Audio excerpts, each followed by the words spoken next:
Good afternoon, everybody. I'm going to make some quick introductions here, and then I'm going to proceed with a statement, following which I'll take questions from the group that's here. My name is Wayne Pyle. I'm the city manager of West Valley City, and to my left I have with me Captain Anita Schwimmer. She is the acting police chief of the department, and to my right I have Sergeant Jason Hauer, who is the public information officer for the department. Thank you for coming today, and we welcome you here.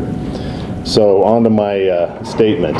At the desire of the City Council, I'm here today to answer our citizens' concern that all is being done to find the truth in the Danielle Willard case. And I want to assure you that all of our efforts have been, from the day of the incident, bent towards this. Many outside agencies contribute to that effort. These range from the Salt Lake County District Attorney's Office, Sam Gills, to the Salt Lake City Police Department, which was brought in and asked to examine issues that we had concern. We brought scientific and technical consultants in as well to examine the particulars of this case and make sure that we were able to gather all that we could from an information standpoint about the incident and the investigation. If I can take a moment, I want to give you a little context on the status of the police department. We have 190 plus police officers here in West Valley City. We respond to more than 100,000 calls each year, and these calls range from everything from welfare checks at citizens' homes to the eventual use of whether or not to use deadly force in a few unfortunate situations. And inevitably, with the volume of those calls, with the volume of the incidents that we see happening on a day-to-day and a year-to-year basis, we're going to have issues and concerns and problems that arise from that. I want to be sure and clarify that the vast majority of those cases and incidents are handled with professionalism and with care and concern for the citizens of our city and serving them in the best way that we can. But of course we do have problems and issues that arise. And that is why we have processes in place to ensure that when those problems do happen, that we use every means available to ensure that we get to the truth and find out what has happened in those cases. And once again, emphasizing there are checks and balances in those processes that involve different people internally within the departments, but more specifically to outside agencies, stressing once again, that are involved in looking at and participating in those investigations. Now, in any time when you have a case and a situation that arises along with this one and is emotionally charged as it is, there are many aspects of false accusations, rumors, just misinterpreted information that occur. And that has unfortunately been the case here as well. Just a few minutes before I started this statement, you were given a press release that responds to a few of those accusations, and we wanted to make sure that you had that in hand as we were having this press conference, so we'd be able to respond to any questions that might be associated with those. And at this time, I'll take your questions. What's the biggest misperception or mistruth out there, misstatement? Well, there are a lot of those out there. Maybe you could enlighten me as to one that's predominant out there from your perspective. Well, you're responding. This is your press conference. So what is it you want clear up? Okay. Well, pardon me. Specific to the press release that we put out there, there are a couple of accusations in there about destruction of evidence. I think there's another one in there that says that we are not cooperating with the district attorney's office, I believe, if I remember correctly. Both of those are false. And those are a couple of the larger ones. Was there another one that you specifically wanted to ask about? No, I was curious what you wanted to clear up. Gotcha, okay. What are we getting wrong? What's out there that's... Gotcha. Right? Oh, and I also want to clarify that, too. I'm not stating that you as a media body or a body of outlets are getting it wrong. I'm saying those arise from all kinds of different sources. Yes, sir. Do you have any response to yesterday's letter that was addressed to you from the City Council regarding a more aggressive professional standards review board and more transparency? Do you believe that there was an issue with transparency in this case, and do you feel like that some of those things need to be changed? Okay, that might be two questions. Let me answer the first part, which I think is the council's concern. Right. Now, as you realize, our elected officials are out there in the neighborhoods, the city, every day. They're dealing with their neighbors and the constituents and citizens that they live around. I'm one of those folks. I live here in West Valley. I deal with those same questions and perceptions that come from my neighbors. So, of course, they're concerned anytime that you've got bad publicity or perception of wrongdoing or questions that are going on within the department. And this letter to me is really basically an effort by them, which we agree with from an administration standpoint. We have the same concerns as are held within the administration of the police department itself. That if there are things that we need to change from a transparency standpoint or an openness look, then we need to look at that. And we are. As always, this isn't a process that comes specific to just this incident. We're always looking for better ways to improve our processes. I might note on the PSRB, which some of you I know do know, some of you may not, the whole focus and intent and creation of the Professional Standards Review Board was voluntary from West Valley City's standpoint in the first place. It's not required by state statutes, not required by city ordinance. We did that so that we would have an extra layer of examination from that aspect or that viewpoint on cases that came before them. So the second part, I think, of the question basically is, do we need more transparency within our investigations generally? Am I kind of correct there? Yeah, and I also was wondering if you think that there was an issue specifically in this case with transparency. Okay, yeah. I would say in answer to that question that we certainly, looking back, would probably have done things a little bit differently at the beginning of this incident, in that I would personally like to have seen a little bit more information given out there, even if it was in a preliminary basis, when the incident occurred, which we then could either come back and confirm or not confirm, obviously, as the investigation was conducted and completed. I think that possibly might have quelled a lot of the questions that arose right off the bat.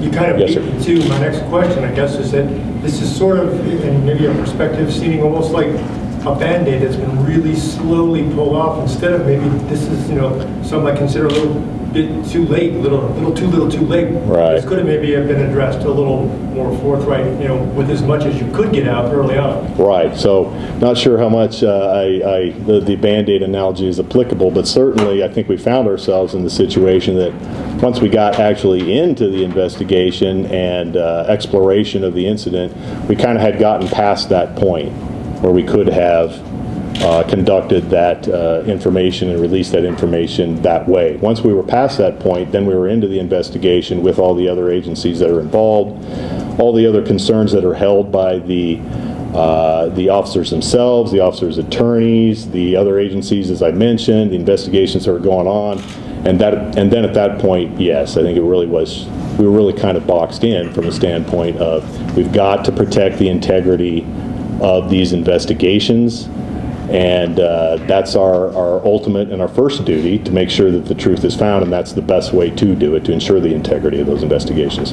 I was under the, somebody in the district attorney's office said that West Valley City was conducting their own investigation of the shooting and that they were not involved.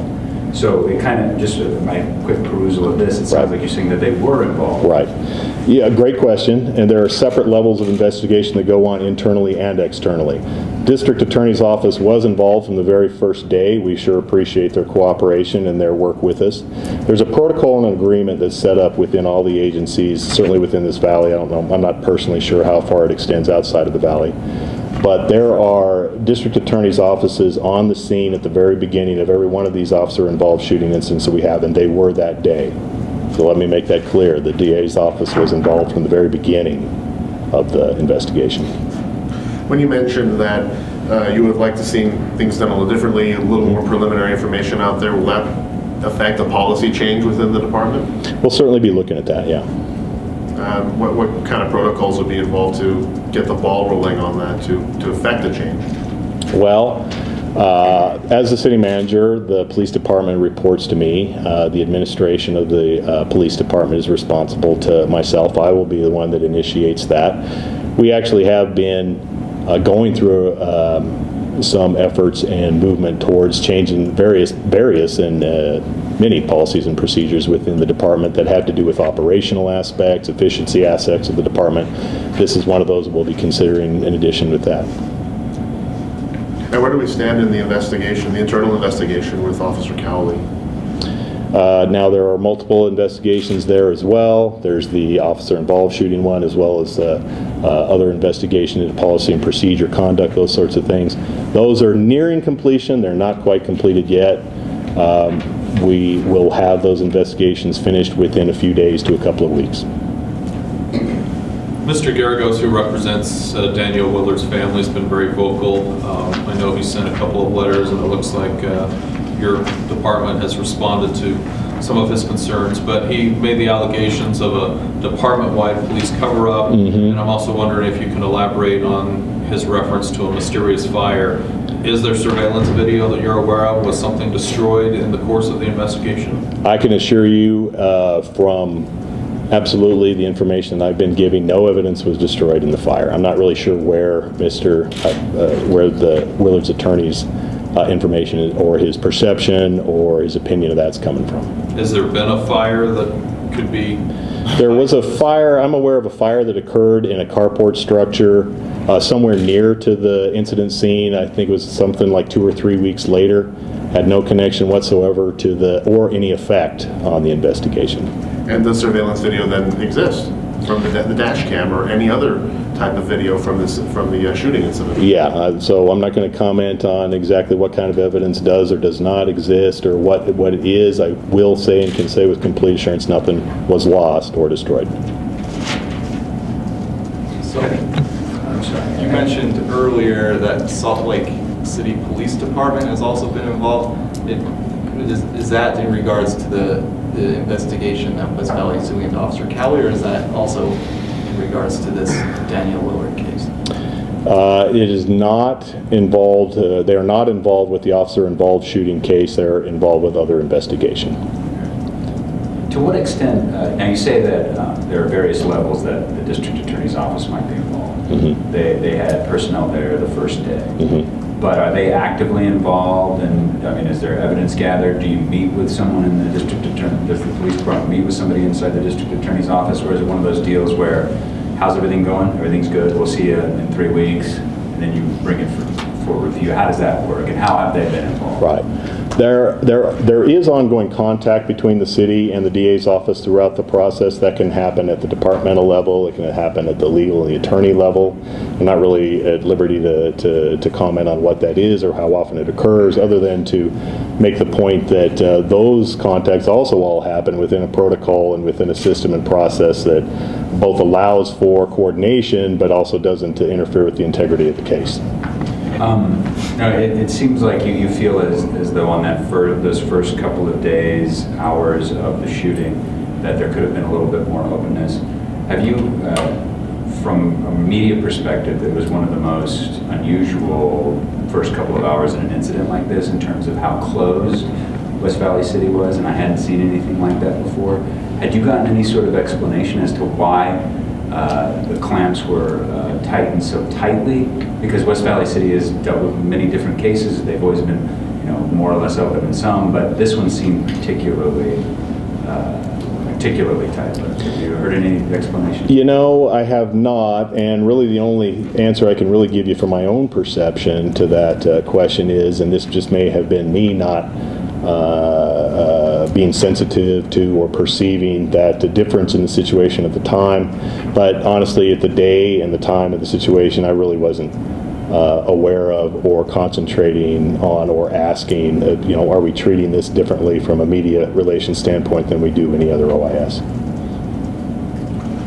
Can you elaborate on why the 2 cell phones in the vehicles will not be released to the Willard family this time? I believe the press release states that their evidence is concerned in the case, and that's really all I can comment on. And by the way, I might make the comment that the attorney involved in that, he knows the rules of evidence, and he knows that any kind of item, information, or evidence that's concerned with that case isn't going to be released to him. So it's not a surprise or shouldn't be a shock to them. Do you know, or can you comment whether or not the FBI or any other federal agency is involved in investigating either the dismissed cases or the shooting? I do not know. If you did know, could you tell us? If I did know, well, frankly, I would have been prepped, and we would have talked about, you know, what portion do they bear in the investigation itself, and probably, frankly, yes, I would have. Just like I did mention at the beginning of the statement that there are outside agencies that are involved, the DA's office, the Salt Lake City PD. If there was any kind of substantial reason or involvement by those offices, and I was aware of it, yes. I mean, I'm guessing that I would be disclosing that here as well now. What about concerns within the Latino community that there might be possible racial profiling with the West Valley Police Department? The statement I have to say on that, and we'll go at lengths to reassure and meet with that community later and make sure that those concerns are addressed. But the basic and the pertinent and the constant statement that I have to make on that, and that our police department does, is that we only consider any kind of a crime case on the merits of that case. We don't care who's involved from a ethnicity, a gender, or whatever other kind of standpoint. We're concerned with the crime and the consideration of the crime at hand. Buck stops here kind of deal. Chief Nielsen, of course, was the chief during all of this. Your thoughts on his leadership, and is there a certain element of blame that goes back to him, given sort of some of the controversy and issues that we've seen here in the last little bit? Chief Nielsen, first let me just comment that Chief Nielsen had a long and storied and very dedicated career of service to both the police department, police work generally, and to West Valley City in particular. And we're very appreciative of that, and he did a great job in all of those years that he worked there at all the levels that he worked. Chief Nielsen would also be the first to tell you that, of course, and ultimately and always within the department, any kind of responsibility for issues that are going on are his responsibility. To kind of mitigate that a little bit, I can tell you from my own personal experience that Chief Nielsen was dealing with health issues for quite a while before the resignation, and I can't but think that those would be affecting him in some manner throughout the course and conduct of those duties. So that could have maybe on some level contributed to some of the issues that we've seen sort of? Yeah, you know, none of us operate in a vacuum. We've all got a million different things going on outside whatever the immediate pinpoint of attention is in life, and sure, I mean, that's just what life is like for all of us. His were aggravated by the fact that he had health issues going on as well. Of course, you have a search for his replacement.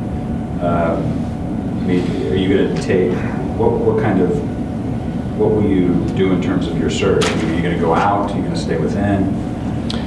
Great question. What we are going to do is conduct a nationwide search, but by conducting that nationwide search, I'm not precluding the possibility that we might have a candidate internally as well. I'm open to the idea that the right candidate could come from within the ranks that are in the department now, or we may find somebody from the outside, and that outside candidate could be locally or nationally. I'm not closing any option off. Going back to one of the earlier questions, the day of, I wasn't there that day, but just looking at it from the outside, it just didn't feel right based on the way you guys have dealt with things in the past. And, you know, I know this is still a dynamic situation internally, I'm sure, and with everything else, the chief resigning.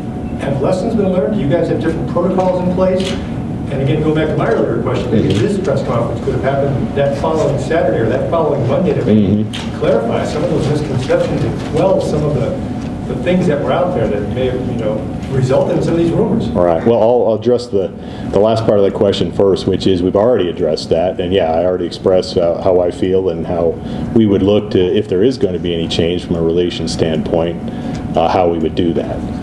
As far as the protocols, the processes, and the procedures under which we operate, I also was there on the scene that day for a short while, and when I was there, I also looked at the scene as it was set up and didn't understand all of the scene. I didn't understand placement of where this was or where that was or what the overall picture was, but that's natural to that situation. It's a dynamic situation, as you noted, and there are all kinds of things that happened in the moments before I was there or you were there or the investigative team were there that you have to sort out and acquire over the time in the course of the investigation, and that's why those processes are set up.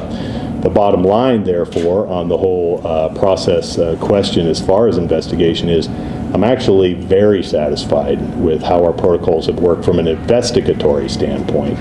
Like we mentioned earlier, we probably could have done a little bit better job, frankly, on the communications and the relations from that aspect. But as far as the investigation goes itself and how it's being conducted and the professionalism of it and the integrity of it, I'm very happy. What do you think about the way the department communicates in general? Do you think that it does a good job? Because this is a modicum of, I think, a bigger problem in terms of communication from West Valley City Police specifically. What do you think? I think that as we're looking at those procedural or policy kinds of issues, cultural issues in terms of how we communicate and work with the media, there is room for improvement on both sides, frankly. And I won't get into that, but there are also extenuating circumstances over the last couple of 3 years where we've had some very high-profile cases which have, unfortunately, due to the circumstances involved in them, stretched on, and I think that has aggravated some of the relationship perception between the department and the media outlets in the media world, and we certainly want to improve that.